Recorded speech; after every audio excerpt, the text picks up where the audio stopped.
What if the fairies you flirted with in a game suddenly appeared in real life?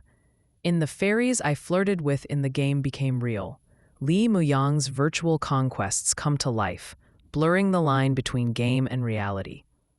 Let's see if this junk food romance is worth the binge. Muyang transmigrates into a new world, but instead of a typical system that grants him cultivation techniques or combat skills, he gets a system that can only be used to play games. In the game, he's a powerful and mysterious figure, charming countless extraordinary fairies and immortal beauties. It's all fun and games until the virtual fairies start appearing in real life, and they remember everything he said and did to them. Now, Muyang must navigate the consequences of his virtual flirtations while discovering the truth behind the game and its connection to reality. A novel is the definition of a junk food read, highly addictive, with enough humor, fan service, and lighthearted romance to keep readers hooked for hundreds of chapters. Despite its seemingly shallow premise, the story actually has a larger overarching plot, which prevents it from becoming completely episodic and repetitive. The author uses a cycle of tension and payoff, keeping the reader guessing about which fairy will show up next and how they will react to Muyang. Even though it is lighthearted, there are moments of genuine emotional weight, such as the heartbreaking scene with a heroine that reportedly brought some readers to tears. The novel strikes a balance between comedy and drama, preventing it from being too fluffy or too serious. Unlike many harem novels where side heroines fade into the background, this story ensures that every heroine gets ample screen time and development. The Glaze Immortal Fairy, for instance, stands out as a fan favorite with distinct character traits and emotional depth. Side characters are not merely background fillers, they have their own arcs and relevance, which helps to flesh out the world and create a more engaging narrative. The heroines' presence is not just fan service. They play key roles in advancing the overarching plot, making them more than just romantic interests. The game system serves as the primary hook, but it's also a source of potential plot holes and inconsistencies. After 600 chapters, the MC has technically not yet fully met a fairy in real life, but he's had encounters that are ambiguous and intriguing, keeping readers guessing.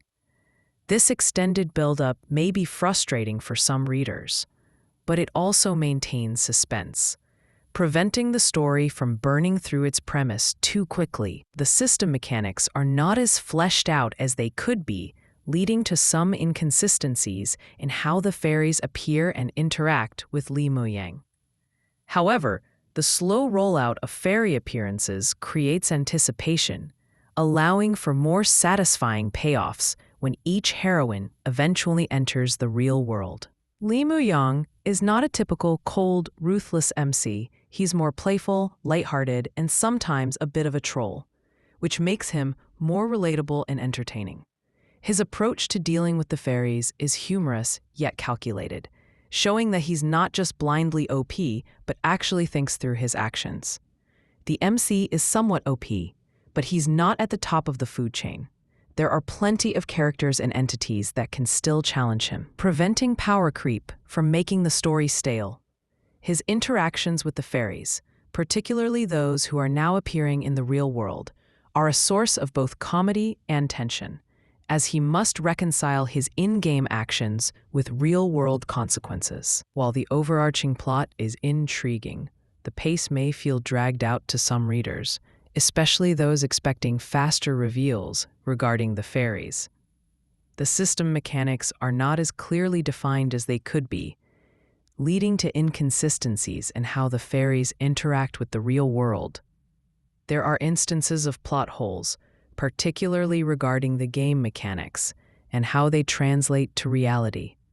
The humor, while generally well done, can sometimes veer into repetitive territory, especially when dealing with the MC's flirtations and misunderstandings. If the author fails to maintain the balance between game and reality, the story could risk becoming too formulaic or losing its emotional impact. Pros: addictive junk food read with humor, fan service, and emotional moments. Every heroine gets screen time, preventing them from being one-dimensional. Game to reality premise keeps readers guessing and engaged. MC is playful, clever, and unpredictable, making for entertaining interactions. Large overarching plot, adding depth to the seemingly episodic structure. Cons: plot holes and inconsistencies in game mechanics and real-world transitions. Pacing may feel dragged out, especially for those seeking faster payoffs. Humor can become repetitive, particularly in flirtation scenes. Potential for power creep, though currently balanced by stronger entities in the world. The game system's rules are not as clearly defined, leading to occasional confusion. The Fairies I Flirted With in the Game Became Real is a junk food harem romance with surprising emotional depth and a well-structured overarching plot. The premise of in-game flirtations turning real-world consequences is intriguing and effectively used, keeping readers hooked despite some pacing and plot hole issues.